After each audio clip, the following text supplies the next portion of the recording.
Damn it. ఏంటిటా? కుండబద్దలు కొడతా అట్ట.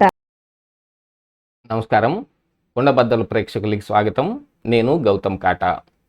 ఈరోజు ఏప్రిల్ 22 సాక్షి ప్రబోధాలు ఎపిసోడ్ నెంబర్ 11 ప్రారంభం కాబోతోంది. ఈరోజు సాక్షి పత్రికలో వచ్చిన వార్తలు ఏమిటి, దాని వెనకున్న సాక్షి ఉద్దేశాలు ఏమిటి, అసలైన నిజం ఏమిటి అనేది ఎత్తు చూపించి వాళ్ళను తూర్పారబట్టే కార్యక్రమమే ఈ సాక్షి ప్రబోధాలు.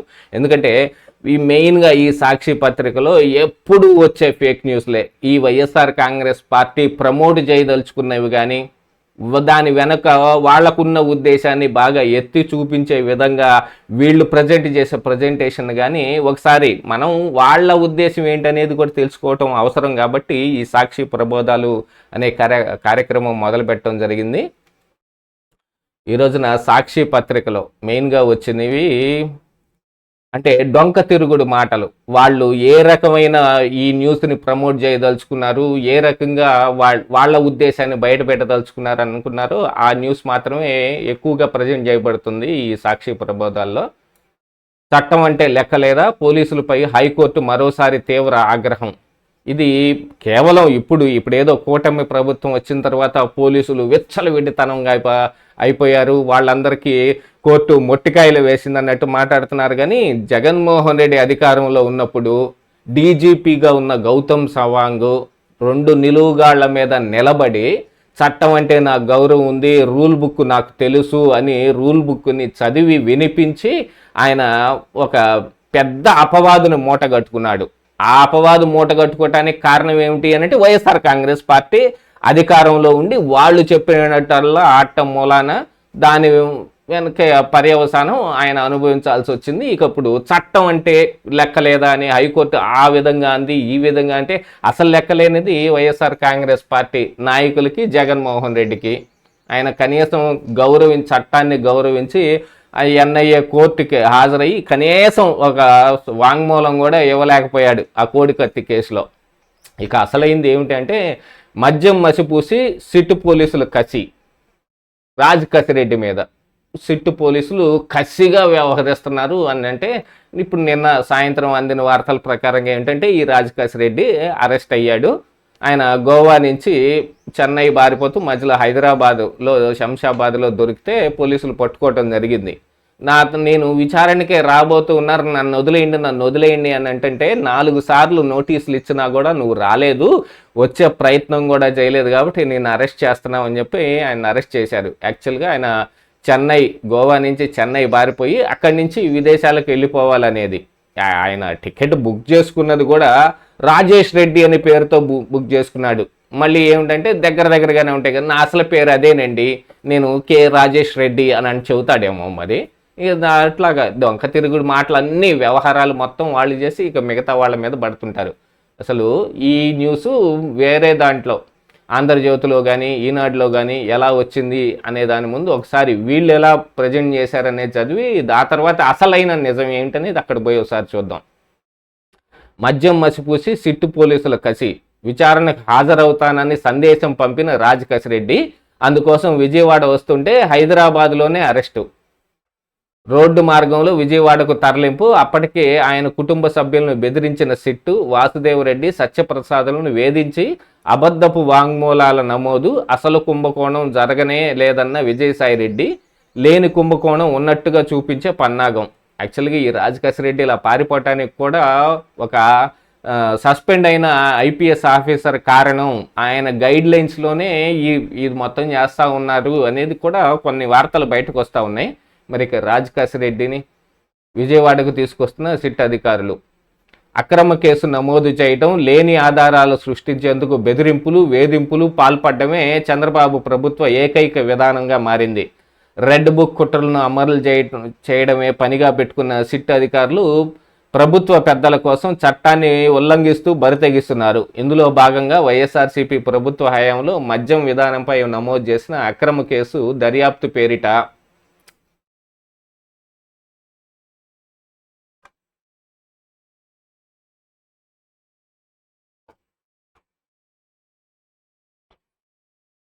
ఇదిగో సిట్టు పన్నాగం పరాకాష్ఠకు చేరింది. ఈ అక్రమ కేసులో సాక్షిగా విచారణకు పిలిచిన రాజకేశ్ రెడ్డిని సిట్ అధికారులు సోమవారం హైదరాబాద్లో అరెస్టు చేయడమే దీనికి తాజా నిదర్శనం. విచారణకు వస్తానంటే అరెస్ట్ ఏమిటో, రెడ్ బుక్ కక్ష సాధింపే తప్ప మరొకటి తమ ఉద్దేశం కాదని చంద్రబాబు ప్రభుత్వం మరోసారి తేల్చి చెప్పింది. ఈ కేసులో రాజకేశ్ రెడ్డిని సోమవారం హడావిడిగా అరెస్టు చేసిన తీరే ఇందుకు నిదర్శనం. మంగళవారం సిట్టు విచారణకు హాజరవుతానని ఆయన సోమవారం మధ్యాహ్నం ఆడియో సందేశం విడుదల చేశాడు. అయినా సోమవారం సాయంత్రం హడావుడిగా హైదరాబాద్లో అరెస్టు చేయాల్సిన అవసరం ఏమిటి? న్యాయస్థానం పరిధిలో ఉన్న అంశం బెదిరించి లొంగ తీసుకునేందుకే. ఇప్పటికే కుటుంబ సభ్యులను తీవ్రంగా వేధించి సిట్ రెడ్ బుక్ కుట్రతోటి ఎక్కడ రాసిన రెడ్ బుక్ కుట్ర అని గట్టిగా జగన్మోహన్ రెడ్డి అదే ప్రస్తావిస్తూ ఉంటాడు. ఈ పేపర్ కూడా ఎక్కడ ఏ అంశం తీసుకొచ్చినా రెడ్ బుక్ ప్రస్తావన లేకుండా అయితే ఉండదు. ఇది విచిత్రం ఏంటంటే కాలంలోనూ రెడ్ బుక్ అనే ఒక పేరుని ఖచ్చితంగా ఉదాహరించాలి అనే ఉద్దేశం పెట్టుకొని మీరు ఎక్కడ ఏ కాలం మొదలు పెట్టినా అందులో ఈ రెడ్ బుక్ తోటే స్టార్ట్ చేస్తాడు. రెడ్ బుక్ కుట్రతో రాజకేశ్ రెడ్డిని వేధింపులకు గురి చేస్తోంది. అందుకే ఆయన్ను హడావుడిగా అరెస్ట్ చేసింది. హైదరాబాద్ నుంచి రోడ్డు మార్గంలో సోమవారం అర్ధరాత్రి విజయవాడ పోలీస్ కమిషనర్ కార్యాలయానికి తీసుకొచ్చారు. SIT chief Vijayawada police commissioner S V Rajasekhar ఈ సమయంలో కార్యాలయంలోనే ఉన్నారు. మంగళవారం తెల్లవారుజాము వరకు ఆయన బెదిరించి పూర్తిగా తమకు అనుకూలంగా లొంగ తీసుకోవడమే సిట్ ప్రస్తుత లక్ష్యం. ఇప్పటికీ ఈ కేసులో రాజకేశ్ రెడ్డి కుటుంబ సభ్యులను సిట్ అధికారులు కొన్ని రోజులుగా తీవ్రంగా వేధించి బెంబేలెత్తిస్తున్నారు. హైదరాబాద్లోని రాజకేశ్ రెడ్డి నివాసానికి వెళ్ళి తల్లిదండ్రులతో పాటు సమీప బంధువులను కూడా బెదిరించి వేధించారు. మొదటి నుంచి సిట్ తీరు అంతే. అక్రమ కేసుల్లో లేని ఆధారాలు సృష్టించేందుకు సిట్ మొదటి నుంచి కూడా దండనీతిని నమ్ముకుంది. బెవరేజెస్ కార్పొరేషన్ పూర్వపు ఎండి వాసుదేవరెడ్డి ఆయన కుటుంబ సభ్యులు తీవ్ర స్థాయిలో వేధించేది ఎందుకండి? అసలు వాసుదేవరెడ్డి స్వయంగానే పట్టుబడిపోయాడు. ఆఫీస్ తాళం పగలగొట్టి ఆఫీస్లో ఉన్న ఫైల్స్ కానీ హార్డ్ డిస్కులు కానీ మొత్తం కారులో వేసుకొని వెళ్ళిపోతుంటే ఆ చుట్టుపక్కల ఉన్న గ్రామస్తులు చూసి దాని గురించి సమాచారం అందిస్తే ఆయన్ని వెంబడిస్తూ వెళ్తే హైదరాబాద్లో ఆయన ఇంట్లో ఈ ఫైల్స్ కానీ హార్డ్ డిస్కులు కానీ మొత్తం దొరికాయి. అవన్నీ తీసుకెళ్లాల్సిన అవసరం వాసుదేవరెడ్డికి ఏమొచ్చింది? ఎందుకు తీసుకెళ్లాడు? దాని వెనకున్న కారణం ఏమిటి? ఇంక ఇప్పుడు కొత్తగా ఆయన బెదిరించేది ఏమిటి? ఇక్కడ ఆ ఉన్న దాంట్లోనే ఆయన అరెస్ట్ చేయలేదా అని మిగతా వాళ్ళందరూ బాధపడతా ఉంటే ఇక అసలు ఆయన బెదిరింపులు ఏదో తీవ్ర స్థాయిలో బెదిరించి సిట్ అధికారులు బెదిరింపులపై ఆయన 3 సార్లు న్యాయస్థానాన్ని ఆశ్రయించారు. అయినా సరే సిట్టు తీరు మాత్రం మారలేదు. వాసుదేవ్ రెడ్డిని 3 రోజుల పాటు గుర్తు తెలియని ప్రదేశంలో అక్రమంగా నిర్బంధించి మరీ వేధించారు. తరువాత తాము చెప్పినట్లుగా ఆయన అబద్ధపు వాంగ్మూలం ఇచ్చేలా ఒప్పించింది. వాసుదేవ్ రెడ్డి అబద్ధపు వాంగ్మూలం ఇచ్చిన వెనువెంటనే ప్రభుత్వం ఆయన రాష్ట్ర సర్వీసుల నుంచి రిలీవ్ చేసి కేంద్ర సర్వీసులకు వెళ్లేందుకు అనుమతించడం గమనార్హం. ఇదే రీతిలో బెవరేజెస్ కార్పొరేషన్లో కింది స్థాయిలో ఉద్యోగులైన సత్యప్రసాద్, అనూషను కూడా సిట్ అధికారులు వేధించి బెదిరించి వారితో అబద్ధపు వాంగ్మూలాలు నమోదు చేయించారు. ఇది ఇక అసలు రాజకేశ్ రెడ్డి ఏం లేని కుంభకోణం ఉన్నట్టుగా చూపించే కుతంత్రమే. దర్యాప్తు పేరిట సిట్ ఎందుకు ఇంతగా నిబంధనలకు విరుద్ధంగా బరితెగిస్తోంది అనంటే వినిపించే ఏకైక సమాధానం అసలు వైఎస్ఆర్సీపీ ప్రభుత్వ హయాంలో మద్యం విధానంలో ఎలాంటి అక్రమాలు జరగలేదు, ఎలాంటి అవినీతి లేదు కాబట్టి లేని ఆధారాలు సృష్టించేందుకు సిట్ ఎంతగా దిగజారుతోంది. 2019-24 మధ్య వైఎస్ఆర్సీపీ ప్రభుత్వం దశలవారీగా మద్య నియంత్రణ విధానాన్ని సమర్థంగా అమలు చేసింది. అంతకు ముందు టీడీపీ ప్రభుత్వ హయాంలో దోపిడీకి పాల్పడిన ప్రైవేటు మద్యం దుకాణాల విధానాన్ని రద్దు చేసింది. యాక్చువల్గా ఈ చంద్రబాబు నాయుడు గారి అరెస్ట్ జరిగినప్పుడు ఈ లిక్కర్ విధానం మీద కూడా ఆయన మీద ఒక కేసు పెట్టే ప్రయత్నం చేశారు. యాక్చువల్గా విధానాలన్నీ మార్చుకుంది కానీ దాంట్లో ఈ క్యాష్ ట్రాన్సాక్షన్ మాత్రమే చేసి అనుచిత లబ్ధి పొందింది కానీ జగన్మోహన్ రెడ్డి కాకపోతే ఇక సిట్ ఇంకా దాన్ని తేల్చలేదు, దాని మీద ఎటువంటి ఇది రాలేదు కాబట్టి ఇప్పటికీ ఇలా ఉన్నారు. కానీ మద్యం మసిపూసి సిట్టు పోలీసులు కసి అంట. ఇక ఆంధ్రజ్యోతిలో అసలైన వాస్తవం ఏంటనేది ఒకసారి చూడండి. ఇక్కడ రాజకేశ్ రెడ్డి అరెస్టు, కలుగు నుంచి బయటకు వచ్చిన లిక్కర్ డాన్, గోవా నుంచి విమానంలో హైదరాబాద్కు అట్నుంచి చెన్నైకు వెళ్లాలని పథకం, రాజెత్తుకు సిట్ చెక్కు.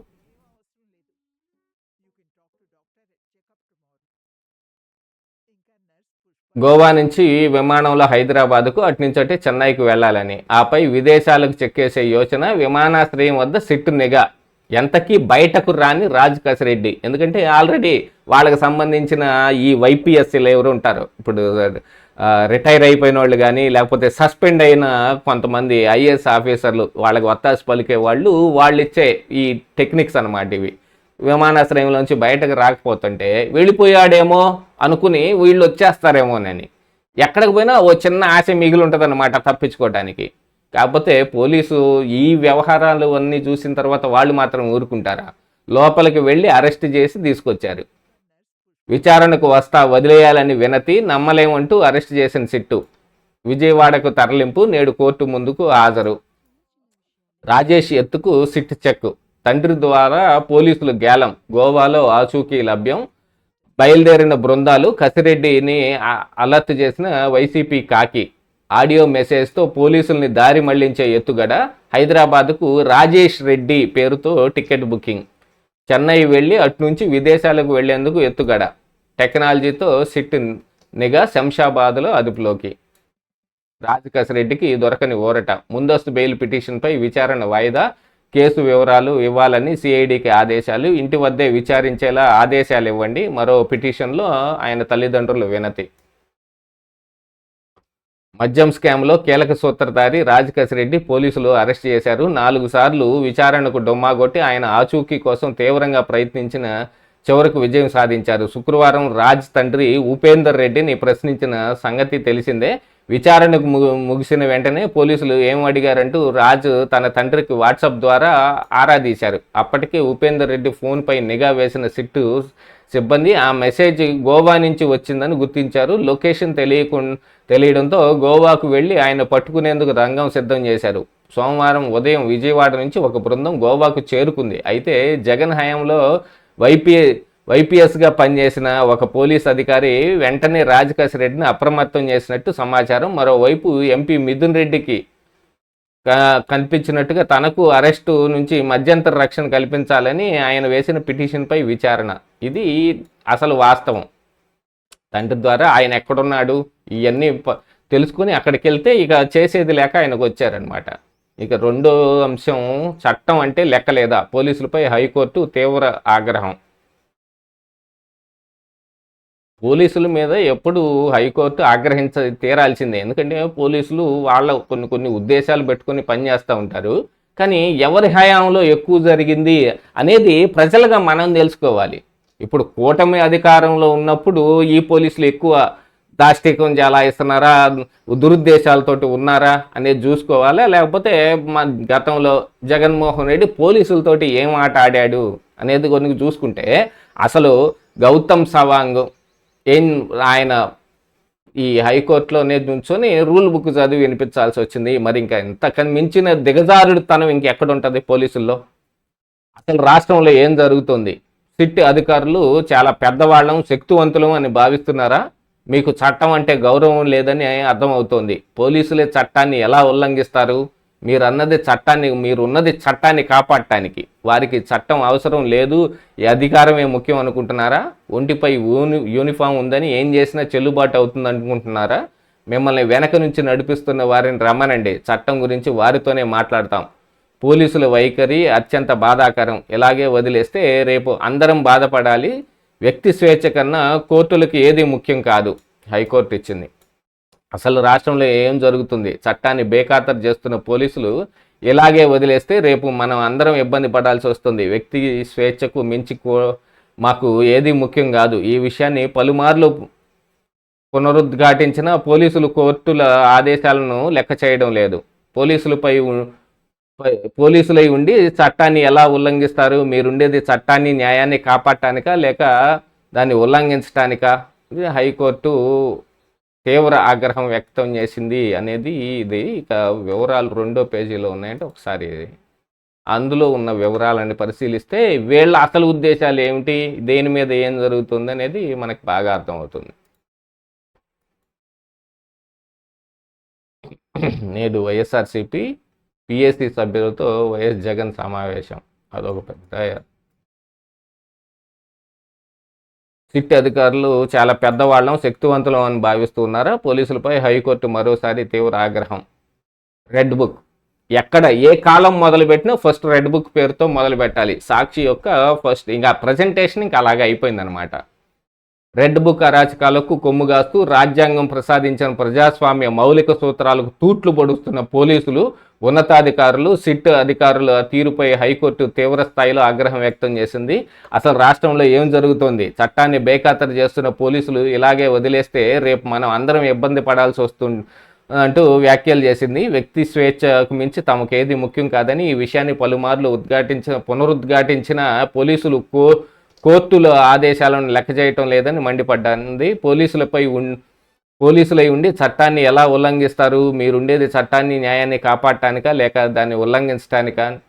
మొదటి పేజీలో కూడా ఇదంతా రాశారు కదండి. అక్కడి నుంచి కంటిన్యూషన్ రావాలా లేకపోతే మళ్ళీ అదే ఏమన్నా రెడ్ బుక్తో మొదలు పెట్టాలి కదా.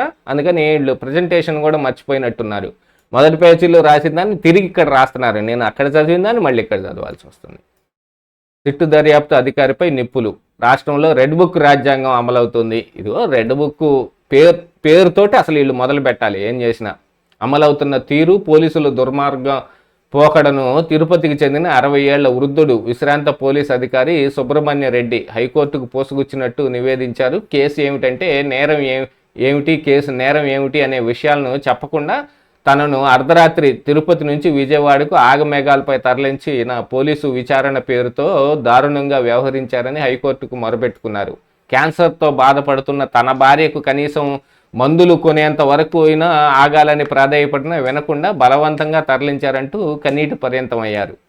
అసలు కొంతమందిని అరెస్ట్ చేసినప్పుడు జగన్మోహన్ రెడ్డి హయాంలో ఈ పోలీసులు వ్యవహరించిన తీరు, ఇంట్లో ఉన్న ఆ మూలకు ఉన్న బాక్సులో ఉన్న మందులు తీసుకుంటాం, తీసుకొని వస్తామన్నా కూడా అంకబాబు గారి విషయంలో ఏమైంది? జర్నలిస్ట్ అంకబాబుని అరెస్ట్ చేసినప్పుడు మిగతా వాళ్ళందరినీ ఎప్పుడు మరి ఎంపీ రఘురామకృష్ణరాజు గారు ఆయన్ని అరెస్ట్ చేసినప్పుడు ఆయన మెడిసిన్ కూడా తీసుకోకుండా ఆయన హార్ట్ ఆపరేషన్ చేయించుకొని ఉన్నాడు. అప్పటికే ఆ మెడిసిన్ వాడుకోవాలి, ఆ మెడిసిన్ తీసుకుంటానన్నా కూడా లేదు, తీసుకొచ్చి ఇద్దరు కారులో పడేసి పట్టుకొచ్చారు.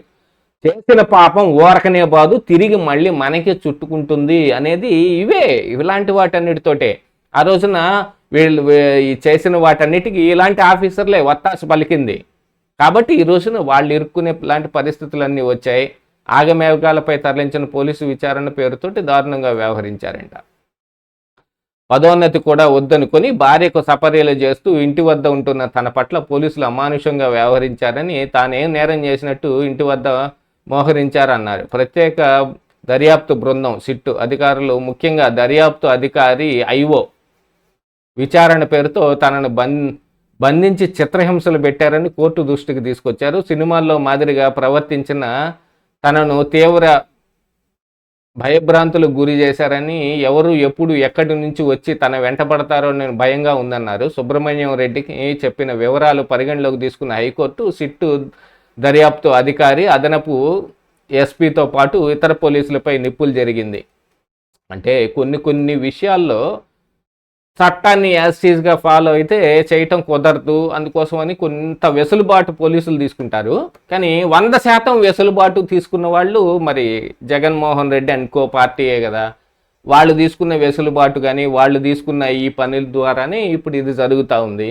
ఇలాంటి వ్యవహారాలు మొత్తం గతంలో వాళ్ళు ఏం చేశారో ఈ రోజున అదే కాలం కర్మం కలిసి రాకపోతే తాడే పామే గరుస్తుంది అంటారు చూడండి. అలాగా గతంలో వాళ్ళు చేసుకున్న వాళ్ళు అవలంబించిన విధానాలు ఇవన్నీ తిరిగి ఈ రోజున వాళ్ళకే చుట్టుకుంటుంటే చాలా భయభ్రాంతులకు గురైపోతూ ఉన్నారు. యాక్చువల్గా ఈ రోజున వైఎస్ఆర్ కాంగ్రెస్ పార్టీ పరిస్థితి ఎలా ఉంది అని అంటే, నిజంగా చెప్పాలి అని అనుకుంటే కనుక ఈ రెడ్ బుక్ పేరుతోటి కేసులు పెడుతున్నారు అనే ఒక వ్యవహారంలో కింది స్థాయి కార్యవర్గం మొత్తం నిర్వీర్యం అయిపోయింది. ఇప్పుడు కొత్త సోషల్ మీడియాని, కొత్త ముఖాలని, కొత్తగా కొన్ని వేరే విధానాలు పెట్టుకొని ఈ రోజున మళ్ళీ బయటకు వస్తున్నారు. కానీ పాతగా ఈ వర్రా రవీందర్ రెడ్డి లాంటి వాళ్ళు ఇలాంటి వ్యవహారం ఆ రోజుల్లో వ్యక్తిత్వ హననానికి పాల్పడే ఈ వ్యవహారం ఉందో చూడండి, అది పూర్తిగా సమసిపోయింది. ఇలాంటి ఇది ఇప్పుడు సిట్ కావచ్చు, పోలీసులు కావచ్చు, ఎవరైనా దాన్ని మొత్తాన్ని టోటల్గా ఇరాడికేట్ చేశారు. ఆ విష సంస్కృతిని మొత్తం తీసేయగలిగారు సమర్థవంతంగా అని చెప్పుకోవాల్సిందే ఇక్కడ. కాకపోతే ఇప్పుడు మరి వాళ్ళకి ఉపయోగపడే అంశం కాదు కదా వైఎస్ఆర్ కాంగ్రెస్ పార్టీ వాళ్ళకి ఇది. అందుకని ఇప్పుడు దొంగ అని అరిచినట్టు ఇప్పుడు అన్యాయం జరిగిపోతుంది, అక్రమాలు చేసేస్తున్నారు. ఒక్కసారి జగన్మోహన్ రెడ్డి గుండెల మీద చెయ్యేసి ఆలోచించుకుంటే 2019-24 మధ్యలో మనం ఏం చేసాం, ఇప్పుడు తిరిగి ఏం జరుగుతున్నాయి, దానికి దీనికి ఎంతవరకు సాపత్యం ఉంది అని అనుకుంటే మొత్తం క్రిస్టల్ క్లియర్గా అర్థమైపోద్ది. జగన్మోహన్ రెడ్డికి పోసగుచ్చినట్టు అర్థమైపోయింది. ఇదే ఈరోజు కుండబద్దలు.